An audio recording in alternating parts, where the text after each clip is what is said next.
Happy Halloween, everyone! That is the long Halloween. What's that mean?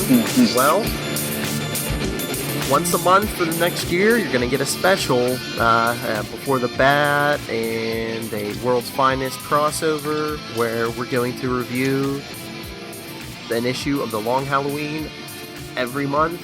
For those of you who don't know, it was a mini-series from 1996 to 97, and each issue takes place around the different holidays. So we're starting on Halloween, and we'll end around this time next year on Halloween. And I say we, who am I talking about? Well, if you listen to any DC podcast on Southgate, you know who I'm talking about. Miss Lilith Hellfire and Mr. Tyler. Hey, it's Tyler. What's up? All right, let's get into it. So, issue 1 of the long Halloween. I believe in Gotham City. Let's just say it's I believe in Harvey Dent. And I was about to say, this series is what inspired some of the things in the Nolan series with Harvey Dent. Like the line that Lilith just stated, that I believe in Harvey Dent, popularized in this story. And it's written by the great Jeff Loeb. Mm-hmm. So I'm just going to throw that out there. Oh yeah, Don't forget Tim Sale. You can't leave him out in the cold like that with the art. Oh, we're going to get there. His art, because he has long-eared Batman. Very, frightening looking Batman. And I think isn't this the first time where they really fleshed out the character of Carmine Falcone? I think so. Because they showed him. Well, just the mob in general, right? Though. Yeah, because I mean, he was around for 2 seconds in year 1, but this is when he really became a character. The whole Sales and Jeff Loeb run, the follow up of Dark Victory, all that really flesh out more of the mob. But this issue, it was like getting back to basics, though, right? Because I mean, that's where we kind of start with Batman back to the beginning. Yeah, well, it's all year 1 stuff. Yeah. Yeah. This is such a great story, but it's so hard to talk about issue by issue. Because this issue is really a big introduction and setup. Yeah, well, feel my pain. I got it when it originally came out, so I had to read it, issue by issue. Oh wow! I just recently, is the first one. What? 48 pages is the first. The first issue is 48 pages, so is the last one. So, yeah. You should have something to sink your teeth into. Yeah. They have it on sale on Kindle. I just got it for digital also for $4. What, the whole series? Yeah, the whole graphic novel is $4 on Kindle. But Tyler, I was just telling Lilith before we started. I was looking online trying to do some research on this. The first issue, the one I have, they had one graded at a 9.8, $109. Wow. Yeah. Wow. So, well, let's get into it. The first part of the story, did anyone else get the vibe of, the beginning of The Godfather? Yes. Yeah, I think that's what they were going for, though. Oh, yeah, they're at a wedding, asking favors. I come to you, Don Falcone, on the day of your nephew's wedding. I mean, as I said, it really introduces the mob, and most of the other characters, the Batman characters, are more in the background of this issue. Yeah, but I mean, we get some big, Selena Kyle stuff. She'll play an interesting role in this series. Oh yeah, especially where the mob's concerned. Yep. We get a very nice Catwoman. We get Harvey Dent pre-Two-Face now. Yeah, it's kind of a Harvey Dent origin too. Exactly. Yeah. And anyone who's a fan of the Nolan Dark Knight film, this is definitely a book you should be reading. Oh yeah, there's so much from the Nolan stuff in here. I mean, not skipping towards the end, but the scene with the huge piles of cash. Yep. I just love when Harvey's like, if we were 2 other guys in a room full of untraceable cash, and Batman's like, we're not. And I'm like, yeah, easy for you to say. You already have that much money, Batman. Well, there's the great shot of Gordon, Batman, and Harvey on the rooftop by the bat signal talking, the three of them. Yeah, and not to skip ahead too much, but you kind of get that mirrored scene, in this issue, and then in the last issue, you get where they're at the end. Exactly. I like the artwork in this, especially when there's the whole point of the Long Halloween is there's a killer who's killing on the holidays, and they're calling it Holiday, which that's issue 2, but setup of the story. But when the killings occur, I love the black and white, like how the setup is all black and white. Yeah. The art. It has like an old school film feel to it. And a very noir vibe is just cool in those few pages. It's not overdone, just enough to really feel out what's going on. Now, Phil. Yes. Can you think back to those many, many years ago when you were first reading this, of any initial thoughts when you completed this issue? Just like shock. I was like, wow, that is good. I'm like, not that the monthly Batman books weren't good at the time, but yeah, I was just like, wow, that is, it's a Batman detective story. That is like always my favorite. Yeah. Exactly. When I first read this, it was already in trade, and a friend had it, and he let me borrow it. And so I just sat down and I read the whole thing straight through. Sometimes that's really awesome, but sometimes it's hard to process issue by issue when you're reading a graphic novel straight through. Yeah. But it's definitely a page turner. And you see who else we get in this issue? Barbara Gordon. I mean, Jim Gordon's wife. Yeah. That's how you definitely know that it's connected to year 1. Yeah. Yeah. Weird. Hey, honey, let's have kids. Okay, let's name them directly after us. Well, we don't even have Barbara yet. It's just, James Jr.'s Yeah, that's some odd, fun continuity to play with. Oh, I mean, this is so early. This is year 1 stuff. There's, because he doesn't even adopt or take in Dick Grayson until Dark Victory. Yeah. Yep. So I like in this one how I don't know how spoiler we want to get. How spoiler do we want to get with this? I don't know. That's what I was thinking. Do we want to go do spoilers, or do we want to play this like it's being released every month? Well, it is over 10 years old, which is the general rule for spoilers. Oh yeah, I mean, by the time we get to the last issue next year, that's like next year's the 20th anniversary. Yeah. Well, the beginning of it, yeah.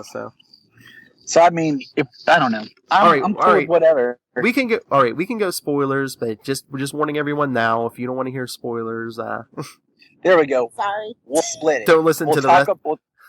Don't listen to the rest of the cast. We'll see you next month. If you're interested, yep, we'll see you next month. All right, this is your last chance. Here we go. We're getting started. Okay, here we go. So when you first read it, Phil, and Lilith, did you think it was Harvey that was in this issue? We're talking issue specific. Was doing with the way they set up the panels. No, I didn't. No. Had no clue this was a Two-Face origin story. See, I was not sure, because I was like, that kind of, because you see him working on stuff in his shop, in his basement, and then you see like the gun being worked on in like the next panel, and I was like, it's kind of too on the nose for me. Yeah, that was kind of my thought too. I think it was just, I'm like, you know what, they're trying to lead you too much to it's Harvey, so probably not. I'm like, and he's going to be Two-Face anyway, so he's probably not the Holiday Killer. Yeah, but I mean, like, when I started, I still wasn't sure where the story was going to go, if it was going to be, Two-Face origin, or if it was just going to be Harvey Dent. I was trying to immerse myself in this particular world of the story. Mm-hmm. And I love, like, the last page is, like, the only real Halloweenish thing in it is when you see all the kids trick-or-treating, and then the Dent house blows up. That's a lot. Like, kids outside running around trick-or-treating, and boom. Yeah, but that's, like, the only thing I don't like about prequels is, like, Harvey Dent survives that. Right. Like I said, I feel like this issue so much is built up to where we're going. Mm-hmm. Oh, yeah, it's world building, yeah. It starts on Halloween, but this, like, as we get to the other issues, the Holiday Killer gets more into the holiday that it's part of. Oh, yeah. And everything, and we'll get there, but this one, that last picture is the only thing that's really Halloweenish in it. But Batman's always good for Halloween. Why has this not been made into a DC movie? That's what I was thinking like an hour ago. I'm like, why don't, they might have to make it a little longer or make it 2 parts, but they could even do it animated. That's what I'm saying. The animated films, like, I really liked when they were adapting graphic novels more, like when they did New Frontier and, of course, Dark Knight Returns. I really think they could do this one. I mean, not that they couldn't do it live action, because, I mean, you wouldn't need, like, a lot of special effects, gunshots, explosions. Yeah, I think it's a harder sell. Yeah. But I don't know, like, we'll save that, but just this story in particular, I'd love to see this as an animated DC film. Oh, yeah. Like, let's bring back, I mean, they're adapting The Killing Joke now. Let's bring back the more adapting of the graphic novels. Kevin Conroy Batman. Come on. I want Kevin Conroy to voice Batman until he passes. Record every word in the English language into a computer, so then they can just assemble lines of dialogue. Yes, that's what I was going to say. Yes. Oh, yeah. You think so after he passes, he can continue. We can set up the Kevin Conroy Foundation, a charity, and the money that would be paid to him for his services will just go to the charity for poor children. There you go. Pat has it all figured out. I'm sure Mr. Conroy would be on board with that. That's what Batman does, is help people. Yeah, but I was going to say, but even if they had, like a Batman TV show, which they never will, like, full with Batman, in the costume, I mean, the 13 issues of Long Halloween could be the first season. That would be amazing. Like, if they did straight up Batman the TV series, probably years from now, we might ever get to see Batman on a weekly TV series. I would love for it to be, like, on FX, so they can actually have a budget and they can actually make it grittier, but not too much. But, I mean, tell me the ratings wouldn't be through the roof if they did a Batman show and it was this. Oh, the first season just being, like, each season being a huge arc, like 13-episode arc, and the first season and just being Batman, the Long Halloween. It would be amazing. If you can't tell everyone, we really like this story. Yeah, it's like one of those things, like, we're rolling on the first book, so we can't say too much, except if you don't have it, go to your local shop and pick it up, or jump on Kindle. I bought it twice, once for myself and once for my wife. You won't share? No, I share. Just she buys stuff on her Kindle, so on her app, and I buy stuff on my app all the time, so that way she could download it to her devices and I could to mine. Yeah. That way we can both read it constantly together. Because my wife is cool. Oh, wife pandering, isn't that lovely? I love how this issue opens, though. It's just like, boom. Don Corleone, no doubt about it in my mind. Oh, yeah. Just grabs you. He's just staring you in the face like, I dare you to close the cover. I dare you. Mm-hmm. And it's like, where did he get those claw marks on his face? And let's not forget one character that we probably should have talked about at the beginning of this cast, but we'll touch on at the beginning of the next one, is Albert. Oh, Alberto? Alberto, yeah. So, because I think he's a pretty integral character, and he's only in this story. I don't remember him appearing in any other comics. I'm trying to remember. They might have brought him in for 2 seconds, because they kind of did the Falcone Sons in during Batman Reborn when Dick Grayson was, Batman for a little bit. But yeah, Alberto, the quote unquote good son. Yeah. who went to Harvard and totally Godfather. Yeah. Should have just named him Michael right now. No, that's too on the nose. Then people could be like, hey, this is inspired by The Godfather. But even just from this first issue, did you get the feeling that Batman and Catwoman had so many encounters that, like, if things had gone differently, maybe Batman's first partner could have been Catwoman? Yeah, that is a good observation. I definitely got they had encounters. Like, I don't know if this would be like a year 3 kind of story, year 4, because we definitely know it's before Robin. But it's considering that if we're piggybacking off year 1, so I would say it's somewhere there that there's already been interactions. So. Anything else you have to say? So there's the killing of Richard Daniel, the bank president. Remember that for future issues, everyone. Yeah, that's gonna be very important. I love how Bruce is just creeping around too. By the way, I'm just like, oh, dude, he's all playing dumb. I love when Bruce plays dumb. In the beginning when he's like, in the beginning when he's looking for the bathroom, That's the best excuse to ever do snooping. I'm looking for the bathroom in a closet. I had too much to drink. No, as he has his ear like pressed to the door. And he's also dancing with Selena Kyle. I was like, oh, this is good. The beginning of this book is so good. It just pulls you right in. Oh yeah. That's what I meant. It's like you get that feeling that there could have been something more between Bruce and Selena had things, gone a little differently. Yeah. Oh, one of my favorite panels is when the first, like, quote unquote murder kind of happens. And they're walking out of the movie, How to Succeed in Business Without Really Trying. Oh, yeah. Love it. I hate to disagree with you, but I think the best panel in this book is when Batman's standing in front of the bat signal, where he says, gentlemen. That is a great panel. That's what we need to do. Each issue, we need to pick out our favorite panel of each issue.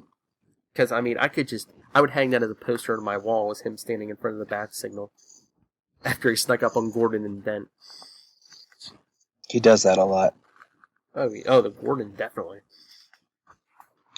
And I just love, like, Gordon's, like, about to introduce them, and he figures out they've met, because Batman just, like, Dent, and Harvey goes, bats? Oh, yeah. I agree. That's all I got to say for this episode. I'm going to say, it's only one issue, so, yeah. That's what I'm saying, like, it's going to be difficult to just want to talk about it piece by piece. Yeah. Well, like I said, I don't want this to be long, but just, I would have wanted to do something small for every holiday. I'm game, so. See you at Thanksgiving? Yeah. Lilith, final thoughts?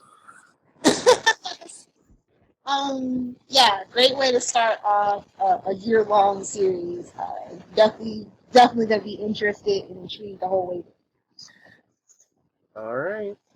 If you want to let us know your thoughts on this, you can, of course, email us any questions, your comments on Long Halloween, because maybe we'll do that. If people, you can email us when we do issue 2, if we get an email on thoughts on issue 1, we'll do that.